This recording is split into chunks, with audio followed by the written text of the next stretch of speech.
si vous ne partez pas vers vos publics vont aller chez des gens qui vont publier dans l'immédiat. Et cette précarité aussi joue sur la crédibilité en réalité des journalistes. Ça joue aussi sur l'image même de la presse au sein de l'opinion publique. Parce que si les journalistes se comportent souvent de façon entre guillemets désagréable, le public va retenir ça. Il va se dire que c'est la presse. Donc, pour avoir une presse forte, une presse assez solide, une presse appréciée de tout le monde, les organes doivent avoir les moyens de mettre leurs journalistes dans les bonnes conditions. Et là, ça éviterait aux journalistes de faire souvent, de poser certains actes, d'être entre guillemets déshonorables sur le terrain des reportages. Donc, il y a ce problème-là qui est là de précarité, mais il y a aussi le problème de crédibilité. Il y a certains journaux, certains journalistes, ils ont perdu leur crédibilité. Et une fois que vous perdez votre crédibilité, vous perdez tout. Parce que tout est lié à la crédibilité. Quand vous êtes crédible, vous avez de l'argent. Quand je dis vous avez de l'argent, vous avez des annonceurs qui vont vous faire confiance. Ils viendront faire des annonces dans vos colonnes. Et là, ça vous rapporte de l'argent. Et quand vous êtes crédible, les organisateurs des événements vont vous appeler. Et là, certainement, vous avez des entrées d'argent. Et ce qui va vous permettre aussi de mettre vos journalistes dans les bonnes conditions.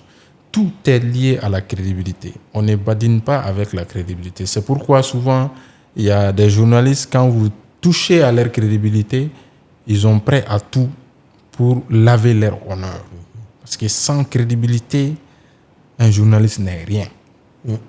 Même sur les réseaux sociaux, vous allez voir, il y a certains qui sont crédibles. Une fois qu'ils publient quelque chose, les gens prennent ça comme de l'argent comptant. Ouais. Mais il y a des informations qui peuvent passer toute la journée à circuler sur les réseaux sociaux. Mais les gens ne vont pas croire parce qu'ils vont dire tant que telle personne n'a pas publié, moi je ne crois pas. C'est vrai. Donc, c'est ce qui fait qu'un journaliste est important. C'est ce qui fait que chaque journaliste doit prêter beaucoup attention à sa réputation, à sa crédibilité. Et il y a ce facteur-là aussi aujourd'hui qui est important. Les journalistes, on a l'habitude souvent de rester cloîtrés dans nos rédactions en disant, bon, vraiment, les internets, là, ce n'est pas mon problème. Aujourd'hui, il est important que nous, les journalistes, nous soyons en mesure de nous créer ce qu'on appelle des e-réputations.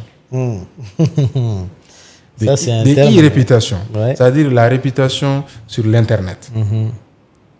Si vous avez une bonne réputation sur l'Internet, souvent ça vous ouvre beaucoup de portes. Parce qu'aujourd'hui, tout le monde est presque sur les réseaux sociaux. Vous allez voir, il y a même des journalistes qui ont plus d'abonnés que les gens qui sont dans leur organe. C'est vrai. Par exemple, vous allez prendre un journaliste qui a plus de 20 000 ou bien plus de 100 000 abonnés. Mais est-ce qu'il y a un journal au Mali qui peut faire 100 000 exemplaires? Je ne pense pas. Il n'y en a pas.